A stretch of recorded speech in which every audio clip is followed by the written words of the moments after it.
वृंदावन में वैष्णव कुंभ चल रहा है और इस कुंभ में क्या कुछ खास है। हमारे साथ पुरोहित जी यहाँ पर मौजूद हैं। पुरोहित जी, पंजाब केसरी टीवी में आपका स्वागत है। सबसे पहले परिचय हमारे दर्शकों को दीजिए अपना। जय श्री राधे, श्री रामकृष्ण देव की जय।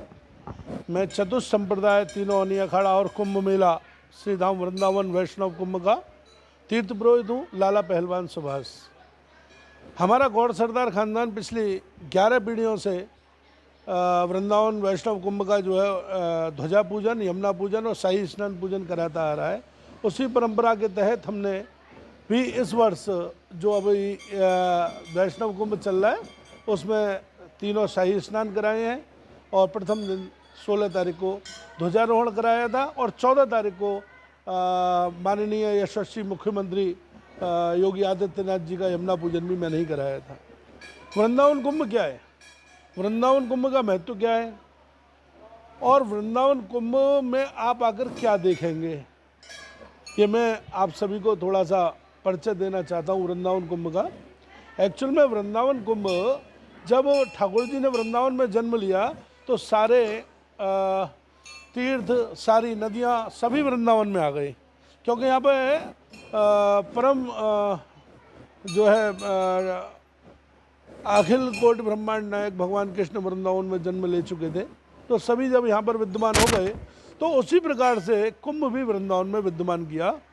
और कुंभ जब वृंदावन में विद्यमान हुआ, क्योंकि जब ब्रजवासी को कहीं जाने की जरूरत नहीं है, उसके लिए बद्रीनाथ, केदारनाथ, गंगोत्री, यमुनोत्री, कुंभ सब कुछ वृंदावन में है। और जहाँ जाएंगे वहाँ पर वैसा ही ऐश्वर्य मालूम पड़ेगा कि वृंदावन में जो कुंभ है उसका भी वो जो स्वरूप है बड़ा दिव्य है। इसमें तीनों अनी अखाड़े, वैष्णव अनी जो वैरागी संतों के तीनों अनी अखाड़े हैं, जिसमें दिगंबर अनी, निर्मोही अनी और निर्वाणी अनी, इनके 18 शाखाएं, 18 अखाड़े होते हैं। जैसे निर्वाणी के 7 अखाड़े होते हैं, 7 घराने होते हैं, और दिगंबर के 2 घराने होते हैं और निर्मोही के 9 घराने होते हैं। इसी के तहत 4 संप्रदाय, चारों संप्रदाय जो होती हैं, निम्बार्क संप्रदाय, विष्णु स्वामी संप्रदाय और आपका रामानंदी संप्रदाय और गौड़ माधेश्वर संप्रदाय, इनके चारों के 4 आचार्य होते हैं, 4 श्रीमहंत होते हैं, जो 4 संप्रदाय खालसा के रूप में चारों श्रीमहंत बैठ के, तीनों अनी बैठ के पूरे कुंभ का, खालसों का संचालन करते हैं। इसमें सप्तऋषि महात्यागी, 13 भाई त्यागी, 14 भाई महात्यागी, 12 भाई डांडिया, सप्तऋषि, लोहा लंगड़ी, टाटम्बरी, ये सब संतों की कैटेगरियां हैं। उनकी आराधना, उनकी तपस्या के आधार पर ये कैटेगरियाँ बनती चली जाती हैं और इनके सभी जनमानसों को दर्शन करने चाहिए। वृंदावन के 3 स्नान, सभी कुंभों के 3 स्नान होते हैं, पर वृंदावन में चौथा भी होता है, जो व्रज की परिक्रमा होती है। सभी साधु संत उसी शाही स्नान की जुलूस की तरह, पेशवाई की तरह वृंदावन की परिक्रमा करते हैं, जो 25 तारीख को होने जो महाकुंभ में जो लोग स्नान करते हैं वृंदावन वैष्णव कुंभ में, उनको क्या फल मिलता है? यमुना यमदूतन तारत है, भवतारत है श्री राधिका रानी। यहाँ पर राधिका रानी और यमुना मैया दोनों ही हैं। तो यहाँ ऐसी कोई भी गुंजाइश नहीं बचती कि कोई भी व्यक्ति, कोई भी जीवात्मा अधोगति को प्राप्त हो, सबकी मुक्ति हो जाती है। ऐसा कहा जाता है, कोई कहता है कि ये जो कुंभ का इतिहास है 500 साल पुराना है, कोई 5000 वर्ष पुराना। ऐसा नहीं है, ऐसा नहीं है। कुंभ का इतिहास यदि मैं बताने लगा तो लगभग 15 मिनट खिंच जाएंगे। ऐसा कहा जाता है कि जब भगवान श्री कृष्ण जिस नदी में कालिया नाग, ऐसा है, वृंदावन कुंभ का जो इतिहास है, सबसे पहले जब समुद्र मंथन हुआ था तो उसको धन्वंतरी जी कलश को लेके निकले थे। धन्वंतरी तो एक वैद्य थे, तो उन पे दैत्यों ने आक्रमण किया। तो भगवान गोविंद ने गरुण जी को कलश सौंप दिया और कहा इसको सुरक्षित स्थान ले जाओ। वृंदावन भूमि से अलग है, इसलिए गरुण जी वृंदावन में सर्वप्रथम इसको लेके आए और कालीदह पर एक कदम का वृक्ष है, उसके ऊपर इसको स्थापित किया, जहाँ पर इसकी बूंदें गिरी। तो यहाँ पर कलश प्रेम से आया, जबकि और चारों स्थानों पर कलश जो है द्वंद्व हुआ, वहाँ पर नागों का, गरुड़ का द्वंद्व हुआ था, पर वृंदावन में स्वेच्छा और प्रेम से आया था। जब कलश वृंदावन आया तो यहीं पर वृंदावन में पहली देवताओं की मीटिंग हुई, उसी को कुंभ की बैठक बोला जाता है। एक्चुअल में कुंभ क्या है? जब सारे संत एक जगह बैठ जाएं और अपना धर्म सम्मेलन करें और जो समाज में होने वाला है उस पर धर्म चर्चा करें, अपनी उपदेशों का जो है रस वर्षण करें, वही तो कुंभ है, वही तो अमृत है। तो इसी प्रकार से पहली मीटिंग देवताओं की वृंदावन में हुई, मोहिनी अवतरण वृंदावन में हुआ।